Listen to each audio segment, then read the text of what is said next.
समीर को बाहर गए 4 दिन हो गए थे। वैसे यह कोई नई बात न थी। वह अक्सर टूर पर बाहर जाता था। रूना तन्हा रहने की आदी थी।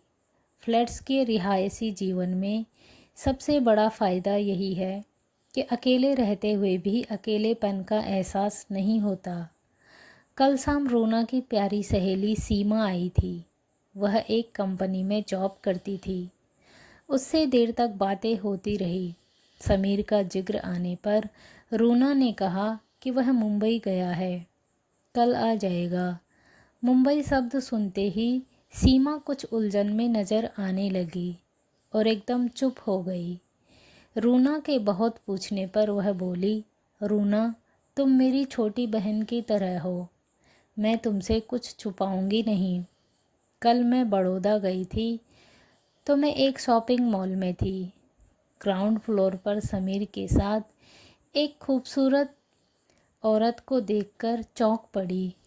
दोनों हंसते मुस्कुराते शॉपिंग कर रहे थे। क्योंकि तुमने बताया कि वह मुंबई गया है, इसलिए हैरान रह गई। यह सब सुनकर रूना एकदम परेशान हो गई, क्योंकि समीर ने उससे मुंबई जाने की ही बात कही थी और रोज़ ही मोबाइल पर बात होती थी। अगर उसका प्रोग्राम बदला था तो वह उसे फ़ोन पर बता सकता था। सीमा ने उसका उदास चेहरा देखकर उसे तसल्ली दी। रूना, परेशान न हो, शायद कोई वजह होगी। अभी समीर से कुछ न कहना, कहीं बात बिगड़ न जाए। रिश्ते शीशे की तरह बहुत नाजुक होते हैं, जरा सी चोट से दरक जाते हैं। कुछ इंतज़ार करो रूना। रूना का दिल जैसे डूब रहा था। समीर ने झूठ क्यों बोला? वह तो उससे बहुत प्यार करता था, उसका बहुत ख्याल रखता था। आज सीमा की बात सुनकर वह अतीत में खो गई। माता पिता की मौत उसके बचपन में ही हो गई थी। चाचा चाची ने उसे पाला। उनके बच्चों के साथ वह बड़ी हुई। यूँ तो चाची का व्यवहार बुरा न था, पर उन्हें एक अनचाहे बोझ का एहसास जरूर था। समीर ने उसे किसी शादी में देखा था। कुछ दिनों के बाद उसके चाचा के किसी दोस्त के जरिए उसके लिए रिश्ता आया। ज़्यादा छानबीन करने की न किसी को फुर्सत थी न ज़रूरत। सबसे बड़ी बात यह थी कि समीर सीधी सादी बिना किसी दहेज के शादी करना चाहता था। चाची ने शादी 1 महीने के अंदर ही करवा दी। चाचा ने अपनी बिशात के मुताबिक थोड़ा जेवर भी दिया। बारात में 10-15 लोग थे। समीर के पापा, एक रिश्ते की बुआ, उनका बेटा बहू और कुछ दोस्त। वह ब्याह कर समीर के गांव गई। वहाँ एक छोटा सा कार्यक्रम हुआ। उसमें रिश्तेदार व गांव के कुछ लोग शामिल हुए। बुआ वगैरह दूसरे दिन चली गई। घर में पापा और एक पुराना नौकर बाबू था। घर में अजब सा सन्नाटा, जैसे सब लोग रुके रुके हों, ऊपरी दिल से मिल रहे हों। वैसे बुआ ने बहुत ख्याल रखा। तोहफे में कंगन दिए, पर अनकहा संकोच था। ऐसा लगता था जैसे कोई अनचाही घटना घट गई हो। पापा शानदार पर्सनैलिटी वाले, स्मार्ट मगर कम बोलने वाले थे। उनसे वे बहुत स्नेह से मिले। उसे लगा शायद गांव और घर का माहौल ही कुछ ऐसा है कि सभी अपने अपने दायरों में बंद हैं, कोई किसी से खुलता नहीं। 1 हफ्ता वहाँ रहकर वे दोनों अहमदाबाद आ गए। यहाँ आते ही उसकी सारी शिकायतें दूर हो गई। समीर खूब हंसता बोलता छुट्टी के दिन घुमाने ले जाता। अक्सर शाम का खाना वे बाहर ही खा लेते। वह उसकी छोटी छोटी बातों का ख्याल रखता।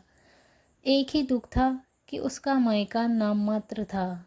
ससुराल भी ऐसी ही मिली, जहाँ सिवा पापा के कोई न था। शादी को 1 साल से ज़्यादा हो गया था, पर वह 3 बार ही गांव जा सकी। 2 बार पापा अहमदाबाद आकर रहकर गए थे। एक दिन पापा की तबीयत खराब होने का फ़ोन आया। दोनों आनन फानन में गांव पहुँचे। पापा बहुत कमज़ोर हो गए थे। गांव का डॉक्टर उनका इलाज कर रहा था। उन्हें दिल की बीमारी थी। समीर ने तय किया कि दूसरे दिन उन्हें अहमदाबाद ले जाएंगे। अहमदाबाद के डॉक्टर से टाइम भी ले लिया था। दिन भर दोनों पापा के साथ रहे। हल्की फुल्की बातें करते रहे। उनकी तबीयत काफ़ी अच्छी रही। रूना ने मज़ेदार परहेजी खाना बनाया। रात को समीर सोने गया। रूना पापा के पास बैठी उनसे बातें कर रही थी कि एकाएक उन्हें घबराहट होने लगी। सीने में दर्द भी होने लगा। उनका हाथ थामकर उन्होंने कातर स्वर में कहा, बेटी, जो हमारे सामने होता है वही सच नहीं होता, और जो छिपा है उसकी भी वजह होती है। मैं तुमसे। फिर उनकी आवाज़ लड़खड़ाने लगी। उसने ज़ोर से समीर को आवाज़ दी। वह दौड़ा आया, दवा दी, उनका सीना सहलाने लगा। फिर उसने डॉक्टर को फ़ोन कर दिया। पापा थोड़ा संभले। धीरे धीरे समीर से कहने लगे, बेटा, सारी जिम्मेदारियां अच्छे से निभाना, और तुम मुझे। बस उसके बाद वे हमेशा के लिए चुप हो गए। डॉक्टर ने आकर मौत की पुष्टि कर दी। समीर ने बड़े धैर्य से यह गम सहा और सुबह उनके आखिरी सफ़र की तैयारी शुरू कर दी। बुआ बेटा बहू के साथ आ गई। कुछ रिश्तेदार भी आ गए। गांव के लोग भी थे। शाम को पापा को दफना दिया गया। 2 दिन बाद बुआ और रिश्तेदार चले गए। गांव के लोग मौके मौके से आ जाते। 10 दिन बाद वे दोनों लौट आए। वक्त गुजरने लगा। अब समीर पहले से ज़्यादा उसका ख्याल रखता। कभी चाचा चाची का जिक्र होता तो वह उदास हो जाती। ज़्यादा न पढ़ सकने का दुख उसे हमेशा सताता रहता, लेकिन समीर उसे हमेशा समझाता व दिलासा देता। जब कभी वह उसके माँ पापा के बारे में जानना चाहती तो वह बात बदल देता। बस यह पता चला कि समीर अपने माँ बाप की इकलौती औलाद है। 3 साल पहले माँ बीमारी में चल बसी। पढ़ाई अहमदाबाद में और उसे यही नौकरी मिल गई। शादी के बाद फ्लैट लेकर यहीं सेट हो गए। रूना को ज़्यादा कुरेदने की आदत न थी। जिंदगी खुशी खुशी बीत रही थी। कभी कभी उसे बच्चे की किलकारी की कमी खलती। वह अक्सर सोचती, काश उसके जल्द बच्चा हो जाए तो उसका अकेलापन दूर हो जाएगा। उसकी प्यार की तरसती हुई ज़िंदगी में बच्चा एक खुशी लेकर आएगा। उम्मीद की डोर थामे अपने आप में मगन वह इस खुशी का इंतज़ार कर रही थी। सीमा ने जो कल बताया कि समीर किसी खूबसूरत औरत के साथ खुशी खुशी शॉपिंग कर रहा था और मुंबई के बजाय बड़ौदा में था, उसका सारा सुख चैन एक डर में बदल गया कि कहीं समीर उस खूबसूरत औरत के चक्कर में तो नहीं पड़ गया है। उसे यकीन न था कि समीर जैसा चाहने वाला शौहर ऐसा कर सकता है। सीमा ने उसे समझाया था, अभी कुछ न कहें, जब तक पर्दा रहता है मर्द घबराता है, बात खुलते ही वह शेर बन जाता है। समीर दूसरे दिन लौट आया। वही प्यार, वही अपनापन। रूना का उतरा हुआ चेहरा देखकर वह परेशान हो गया। रूना ने सिरदर्द का बहाना बनाकर टाला। रूना बारीकी से समीर की हरकतें देखती, पर कहीं कोई बदलाव नहीं। उसे लगता कि समीर की चाहत उजली चांदनी की तरह पाक है। पर ये अंदेशे। बहरहाल यूं ही 1 माह गुजर गया। एक दिन रात में पता नहीं किस वजह से रूना की आंख खुल गई। समीर बिस्तर पर न था। बालकनी में आहट महसूस हुई। वह चुपचाप पर्दे के पीछे खड़ी हो गई। वह मोबाइल पर बातें कर रहा था। इधर रूना के कानों में जैसे पिघला शीशा उतर रहा था। आप परेशान न हो, मैं हर हाल में आपके साथ हूँ। आप कतई परेशान न हो, यह मेरी जिम्मेदारी है। आप बेहिचक आगे बढ़ें। एक खूबसूरत भविष्य आपकी राह देख रहा है। मैं हर अड़चन दूर करूँगा। इससे आगे रूना से सुना नहीं गया। वह लौटी और बिस्तर पर औंधे मुँह जा पड़ी। तकिए में मुँह छिपाकर वह बेआवाज़ घंटों रोती रही। आखिरी वाक्य ने तो उसका विश्वास ही हिला दिया। समीर ने कहा था, परसों मैं होटल पैरामाउंट में आपसे मिलता हूँ। वहीं हम आगे की सारी बातें तय कर लेंगे। यह ज़िंदगी का कैसा मोड़ था, हर तरफ अंधेरा और बर्बादी। अब क्या होगा, वह लौटकर चाचा के पास भी नहीं जा सकती। न ही इतनी पढ़ी लिखी थी कि वह नौकरी कर लेती, और न ही इतनी बहादुर कि अकेली ज़िंदगी गुजार लेती। उसका हर रास्ता एक अंधी गली की तरह बंद था। सुबह वह तेज बुखार से तप रही थी। समीर ने परेशान होकर छुट्टी के लिए ऑफिस फ़ोन किया। उसे डॉक्टर के पास ले गया। दिन भर उसकी खिदमत करता था। बुखार कम होने पर समीर ने खिचड़ी बनाकर उसे खिलाई। उसकी चाहत व फिक्र देखकर रूना खुश सी हो गई, पर रात की बात याद आते ही उसका दिल डूबने लगता। दूसरे दिन तबीयत ठीक थी। समीर ऑफिस चला गया। शाम होने से पहले उसने एक फैसला कर लिया। घुट-घुट कर मरने से बेहतर है सच सामने आ जाए, इस पार या उस पार। अगर दुख को उसकी आखिरी हद तक जाकर झेला जाए तो तकलीफ़ का एहसास कम हो जाता है। डर के साए में जीने से मौत बेहतर है। उस दिन समीर ऑफिस से जल्दी आ गया। चाय वगैरह पीकर फ्रेश हुआ। वह बाहर जाने को निकलने लगा तो रूना तनकर उसके सामने खड़ी हुई और उसकी आंखों में निश्चय की ऐसी चमक थी कि समीर की निगाहें झुक गई। समीर, मैं आपके साथ चलूँगी उनसे मिलने। उसके शब्द चट्टान की मजबूती लिए हुए थे। मैं कोई बहाना नहीं सुनूंगी, उसने आगे कहा। समीर को अंदाज़ा हो गया, आंधी अब नहीं रोकी जा सकती। शायद उसके बाद सुकून हो जाए। समीर ने निर्णयात्मक लहजे में कहा, चलो। रास्ता खामोशी से कटा।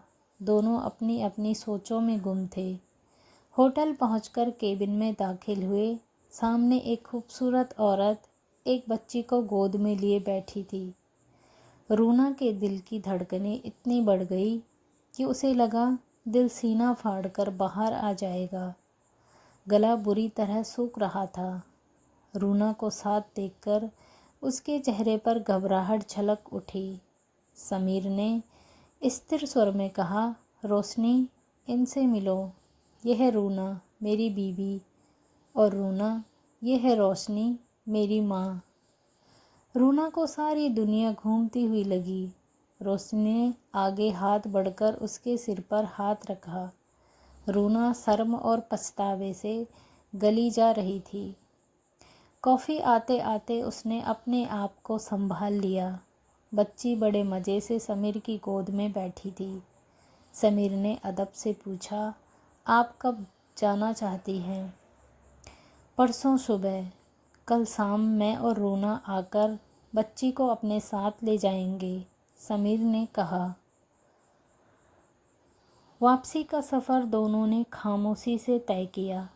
रूना संतुष्ट थी कि उसने समीर पर कोई गलत इल्ज़ाम नहीं लगाया था। अगर उसने इस बात का बतंगड़ बनाया होता तो वह अपनी ही नज़रों में गिर जाती।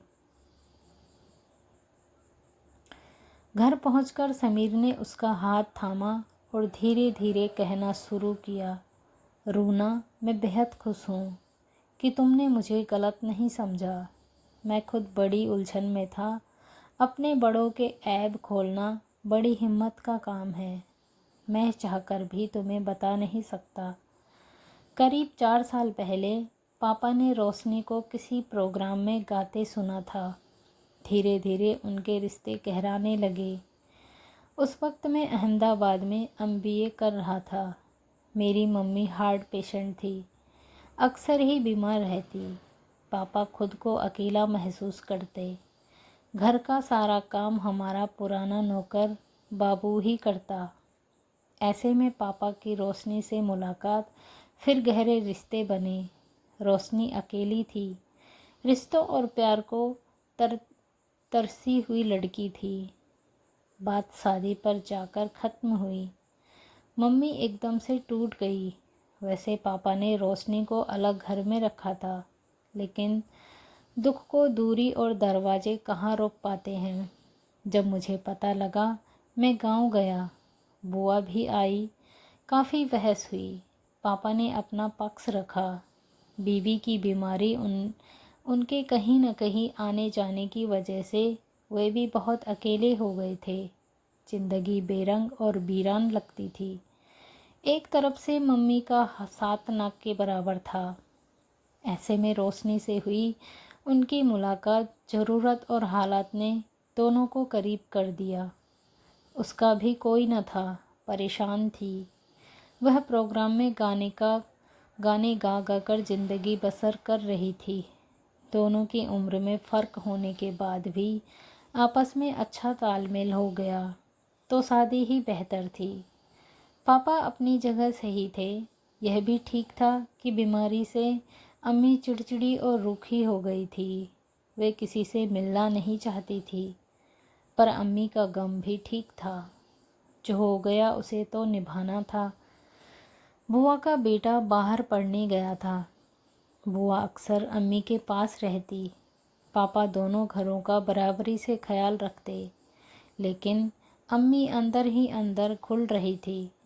जल्दी ही वे सारे दुखों से छुटकारा पा गई। मैं 1 हफ्ता रुककर वापस आ गया। पापा रोशनी को घर ले आए। बुआ और गांव के मिलने वाले पापा से नाराज़ से थे, मगर रोशनी ने पापा व घर को अच्छे से संभाल लिया। वह मेरा भी बहुत ख्याल रखती। रोशनी बहुत कम बोलती। एक अनकही उदासी उसकी आंखों में तैरती रहती। मुझसे उम्र में वह 5 से 6 साल ही बड़ी होगी, पर उसमें शौखी व चंचलता जरा भी न थी। इसी तरह 1 साल गुजर गया। MBA के बाद मुझे अहमदाबाद में अच्छी नौकरी मिल गई। अक्सर गांव चला जाता। एक बार मैंने रोशनी में बड़ा फ़र्क देखा। वह खूब हंसती, मुस्कुराती, गुनगुनाती, जैसे घर में रौनक उतर आई। पापा भी खूब खुश दिखते। फिर मैं 3 से 4 माह गांव न जा सका। फिर तुमसे शादी तय हो गई। मैं शादी के लिए गांव गया, पर बहुत सन्नाटा था। बस पापा और बाबू ही घर पर थे। पापा बेहद मायूस, टूटे बिखरे से थे। घर में रोशनी नहीं थी। दिन भर पापा चुप चुप रहे। रात जब मेरे पास बैठे तो उदासी से बोले, रोशनी चली गई। मैंने ही उसे जाने दिया। वह और उसका सहपाठी अजहर बहुत पहले से एक दूसरे को चाहते थे, पर अजहर के माँ पापा उससे शादी करने के लिए नहीं माने। वह नाराज़ होकर बाहर चला गया। आखिर माँ बाप इकलौते बेटे की जुदाई सहते सहते थक गए। उसे वापस बुलाया और रोशनी से शादी पर राजी हो गए। अजहर आकर मुझसे मिला, सारी बात बताई। मैं रोशनी की खुशी चाहता था। सारी ज़िंदगी उसे बांध कर रखने का कोई फ़ायदा न था। मुझे पता था कि उसने अकेलेपन और एक सहारा पाने की मजबूरी में मुझसे शादी की थी। मुझसे शादी के बाद भी वह बुझी बुझी सी रहती थी। बस जब अजहर ने उसे आने के बारे में बताया, तभी उसके चेहरे पर हंसी खिल उठी। फिर मेरी व उसकी उम्र में फ़र्क भी मुझे ये फ़ैसला करने पर मजबूर कर रहा था। मैंने उसे अजहर के साथ जाने दिया। बस एक दुख है, उसकी कोख में मेरा अंश पल रहा था। मैंने उससे वादा किया, बच्चा होने के बाद मैं तलाक दे दूँगा, फिर वह अजहर से शादी कर ले। उसे यह यकीन दिलाया कि बच्चे की पूरी जिम्मेदारी मैं उठाऊंगा। अब बेटा, यह जिम्मेदारी मैं तुम्हें सौंपता हूँ कि रोशनी की शादी से पहले तुम उससे बच्चा ले लेना और उसकी परवरिश तुम ही करना। यह मेरी ख्वाहिश और इल्तिजा है। रोना, मैंने उन्हें वचन दिया था कि यह जिम्मेदारी मैं ज़रूर पूरी करूँगा। अभी तक अजहर ने रोशनी को अलग फ्लैट में बड़ौदा में रखा है। वहीं उसने बच्ची को जन्म दिया। पापा ने तलाक दे दिया। बस वह बच्ची के ज़रा बड़े होने का इंतज़ार कर रही है ताकि वह बच्ची को हमें सौंपकर अजहर से शादी करके नई ज़िंदगी शुरू कर सके। मैं बच्ची के सिलसिले में ही रोशनी से मिलने जाता था। उसकी ज़रूरत का सामान दिला देता था। अजहर ने अपने घर में रोशनी की शादी और बच्ची के बारे में नहीं बताया है। जब हम इस बच्ची को ले आएंगे तो वे दोनों नवसारी जाकर शादी के बंधन में बंध जाएंगे। यह सब सुनकर वह खुशी से भर उठी और इतना समझदार और जिम्मेदार पति पाकर उसे बहुत गर्व हुआ। उसे याद आया, सीमा ने उसे बताया था कि बड़ौदा मॉल में समीर एक खूबसूरत औरत के साथ था, तो वह औरत रोशनी थी। अच्छा हुआ उसने इस बात को लेकर कोई बवाल नहीं मचाया। समीर ने रूना का हाथ थामकर प्यार से कहा, रूना, मेरी इच्छा है कि हम रोशनी की बच्ची को अपने पास लाकर अपनी बेटी बना कर रखेंगे। इसमें तुम्हारी इजाज़त की ज़रूरत है। समीर ने बड़ी उम्मीद भरी नज़रों से रूना को देखा। रूना ने मुस्कुराकर कहा, माँ खोने का दुख मैं उठा चुकी हूँ। मैं बच्ची को लाकर बहुत प्यार दूँगी, अपनी बेटी बनाकर रखूँगी। मैं बहुत खुशनसीब हूँ कि मुझे आप जैसा शौहर मिला। आप एक अच्छे बेमिसाल बेटे, एक चाहने वाले शौहर और एक जिम्मेदार भाई हैं। हम कल ही जाकर बच्ची को ले आएंगे। मैं उसका नाम सवेरा रखूँगी क्योंकि वह हमारी ज़िंदगी में एक उजली भोर की तरह आई है। समीर ने खुश होकर रूना का माथा चूम लिया। उसे सुकून महसूस हुआ कि उसने पापा से किया वादा पूरा किया। समीर और रूना के चेहरे आने वाली खुशी के ख्याल से दमक रहे थे। दोस्तों, आशा करती हूँ कि आपको कहानी पसंद आई होगी। चैनल को ज़रूर सब्सक्राइब करना न भूलें। स्टोरी को लाइक शेयर करें। मिलते हैं अगली स्टोरी में। तब तक के लिए बाय। धन्यवाद। Thanks for watching.